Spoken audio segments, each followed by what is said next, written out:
Good morning. There are 37 days until the new Scottish Premiership season and the fixtures have just been announced. But who have your team got on the opening day?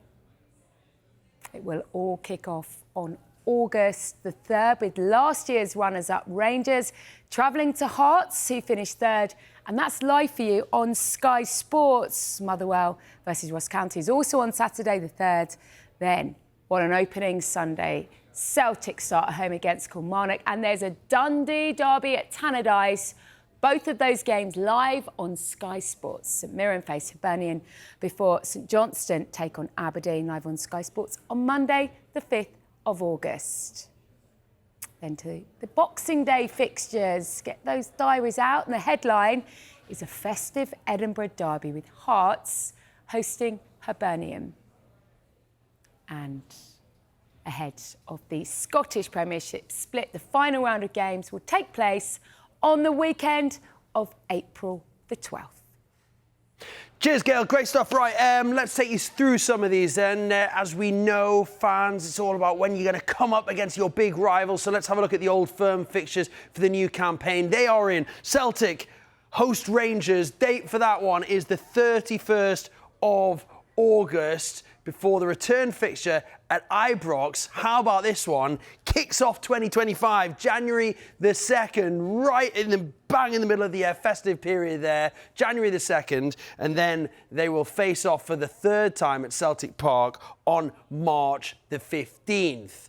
Right, switching from Glasgow to the capital, Edinburgh as well. The first Edinburgh derby, that takes place October the 26th as Hibs host Hearts. Then that's followed by a game on Boxing Day. Tell you what, over Christmas and New Year, we're going to have some big derbies, aren't we? Hearts versus Hibernian. Again, one you can see live on Sky Sports. And the third meeting is at Hibs. That is on March the 1st. After 2 years without a Dundee derby, it's back in the Scottish Premiership next season, and we will see it live on Sky Sports on the opening weekend, August the 4th. Dundee United versus Dundee. They meet again on January the 2nd. That's the same day as Old Firm as well. So again, fantastic day of derbies there, and some great derbies over the Christmas period. And then Dundee United once again host Dundee March the 15th. Well, as we mentioned, just 37 days to go until it all gets underway once again. And we've got lots of reaction to the fixtures announcement this hour. Dundee United are back in the Premiership, and their manager, Jim Goodwin, is going to join us live at 9:15. There are some new faces too. Jimmy Thellin's first game in charge of Aberdeen is against St Johnstone. We're going to hear from him around 9:45. And we'll also hear from Celtic and Rangers later this morning. Plus, don't forget, you can see your side's full fixture list on the Sky Sports app. Right, well, if it wasn't enough excitement for you, let's ramp it up. Look who we've got in the studio. Ex-Rangers striker Kris Boyd is here to talk through the fixtures. And don't worry, Celtic, we haven't forgotten you either, because Kris Sutton joins us live from Germany. There he is. I tell you what a front two you guys would have been. Boyd and Sutton. Man, what a tragedy it never happened. The size of that screen to fit that head in, Mr. Sutton. That's nice to see. Nice to see you there on time, Kris. Not everything's been on time this summer, has it? No. Don't worry about that. We'll get to that. We're always very relieved, Kris, when Mr. Boyd turns up on time. Don't you worry about that. Great to see both of you. Look, firstly, I mean, have you been missing each other since the season finished? I mean, you used to seeing each other all the time. Mr. Sutton, I'll start with you. You must be missing your old friend, Boydie. Oh, I have. Yeah, I mean, I really have. We've messaged each other a few times. I've missed Kris driving me around. I mean, he's very good at that. That's one of his best assets. Do you know I've still not had any petrol money either? It's embarrassing.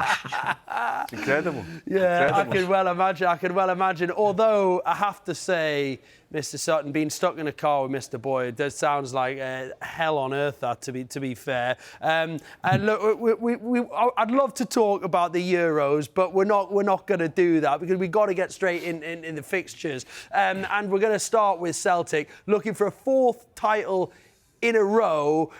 And do you think they'll be even better now that Brendan has sort of had a season back at the football club? Do you expect them to go even stronger next season, Kris? Yeah, I think so. I think that, if you go back a season, Brendan coming back, and he put himself under major pressure. Celtic didn't have the greatest start. I don't think the last summer's transfer window was particularly good. But, after Christmas, Celtic really got going. But there's still a lot of work to do for Celtic over the summer. Of course, Joe Hart has gone. Adam Eder has gone back to Norwich. He was a loanee. He really impressed for Celtic. So, and the Champions League as well. But the important thing for Brendan is, he's back, won the double last season, and I think he'll feel that he's got his feet under the table again and feel that he's in a stronger position than he was last summer. Kris, what positions do you expect Celtic to strengthen in the summer?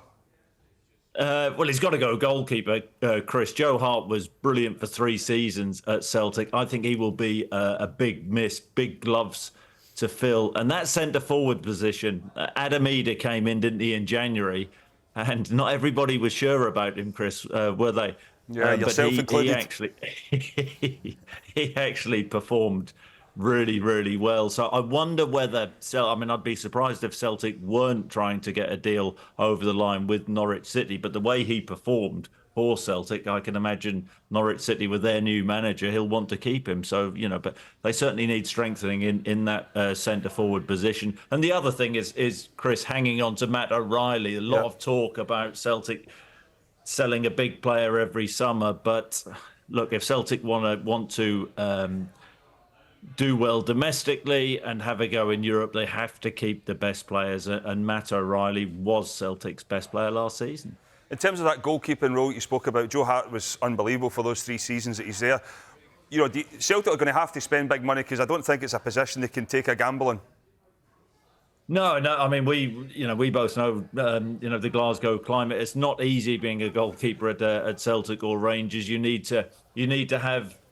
First of all, you need to be a good goalkeeper, but you need to have that personality as well to handle the pressure. And I think Joe Hart did that superbly well. Big character at the back, and he marshalled that defence in front of him. So that's a really interesting one. Look, I always think that Celtic should do their work early in the transfer market, and they dawdled last season. So I just wonder why there is a delay at this moment in time in terms of bringing a goalkeeper in and players in. We saw with the Champions League last season, Celtic were getting ready for the Champions League when the tournament has begun, but that goalkeeping position is going to be key for Celtic. Yeah, there's been a bit of talk about Martin Dubravka, of course, Slovakia goalkeeper, plays against England in the last 16. So we'll keep an eye on Celtic's transfer business. But Boydie, from the Rangers' perspective, they say they'll confirm any changes to their home matches as soon as possible, because, of course, they're dealing with this situation with Ibrox in the Coupland stand at the moment. So potentially going to be playing games away from Ibrox. How costly could that be? I mean, you would still expect Rangers to go and win those games of football, but it's not ideal. I mean, it shouldn't be happening. I think when you look at the way that it's panned out, it's. I mean, if you're going to get something done, surely you know exactly the time frame and when it's going to be, finished by. And I think, like at the start of the season, you want to. Philip Clement on the pitch has done reasonably well. He's going to be under massive pressure this year to deliver for Rangers, and it's the last thing he needs is another headache. Out with his control, I must add, but the hierarchy at the football club need to have a look at themselves and get it addressed, because Rangers need somebody to play pretty quickly, that's for sure. You asked Kris Sutton about Celtic's transfer plans. Well, what about Philippe Clement? I mean, he's brought a couple of players in, I think, already, hasn't he? But he's going to have some big ambitions of his own to add, is he? Yeah, I mean, he'll obviously want to bring in his own players, but it's difficult when players are under contract, and you're trying to move them out. But I think, Philip Clement the ones he has brought in the past have done reasonably well, but you've got to start winning things on a regular basis. And, I look at it, and I mean, there has been rumours that Connor Golston and James Tavernier will move on. They're under contract. It's not going to be easy just to force them out. You're going to need somebody to come along and obviously take them off your hands if that is the case. But Philip Clement, you want to get his own players in, but, you know, Kris, we've both been in situations, we've both been in dressing rooms where it's a continuous turnover of 10, 12, 13 players every summer. It's no good. Rangers need to get stability and get stability quick. I want to ask you both, guys, about the Old Firm games, of course, and the fact that away fans are going to be back involved next season. I mean, fantastic for you know, the neutral watching the game, I guess. But how important do you think that is, Kris? Yeah, well, massively important. I mean, this has been going on for too long. The away fans not allowed into games. This is one of the biggest fixtures in world football, and I think it was, you know, more a shame on Scottish football that away fans weren't allowed in, because the fixture is better, you know, for away fans. I remember my first Celtic Rangers game. I don't know whether Kris remembers it, the Demolition Derby, where we beat Rangers 6-2. But just walking out of the tunnel and hearing both sets of fans, it you know, I still think about that. It was probably the best atmosphere I've ever played in. So it's great to see, and the game is better for away fans in. Yeah, Boydie? I can't remember that one, but I can remember the 5-1 the following. Yeah, it's going to be great after. If you've ever even just watched an Old Firm in a pub where there's Rangers and Celtic fans together, the atmosphere that the two sets of supporters create is off the scale. I mean, how pleased are you to see the away fans back? Yes, I mean, as Kris touched on there, it's crucial for Scottish football. You know, there's nothing worse than you turn up at our biggest game and there's no fans there. And I think it has hindered Rangers more than Celtic, to be honest, because, you know, you go back to that game, I think it was the first one at Ibrox last year, Kris, where, you know, the place was bouncing and all of a sudden Celtic scored. And, you know, the Rangers fans vented their anger on the pitch. They had nowhere else to go with it. So I think, you know, at least if there's fans in there that can have the banter between each other, as long as it's friendly banter, shall we say. I was going to say, it's fantastic to see it back, but, I mean, I suppose you give a message. I suppose it is, the fans have to be responsible as well. Great to have these fixtures back with both sets of supporters. I don't think there's been an issue with that. You know, there's obviously been other things going on in the background regarding the clubs in terms of the supporters and the police, and you know, it's been something that's been looked at, but I don't think there's ever. I mean, gone are the days where, I mean, there's fights galore in the streets, and I mean, it might be after it and everything, but I don't think the clubs can control that. You know, the fans, when they're in the stadium, they've behaved. You know, in the recent games, that's for sure. Yeah, OK. Well, it's great to see it back. Moving away from the Old Firm to last season's best of the rest, really, Hearts.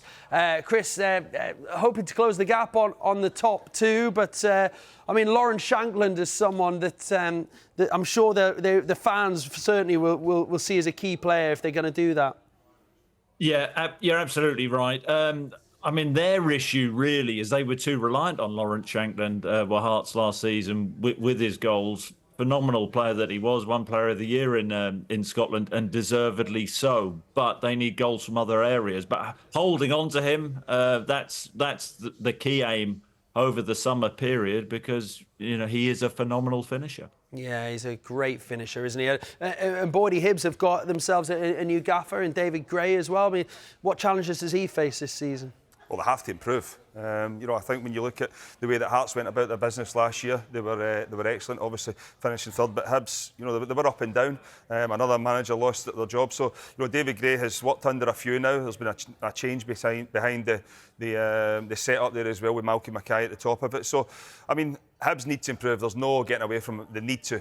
And for the sake of Scottish football as well, Hibs and Aberdeen, we need them in the top six. We need them pushing on to push the rest. You know, and I think, you know, we'll see obviously Hibs doing some business. Probably they've signed a couple, but as Kris touched on there with Lawrence Shankland with Hearts, they've already got a few in, but they're going to have European football to deal with as well. So it's not easy.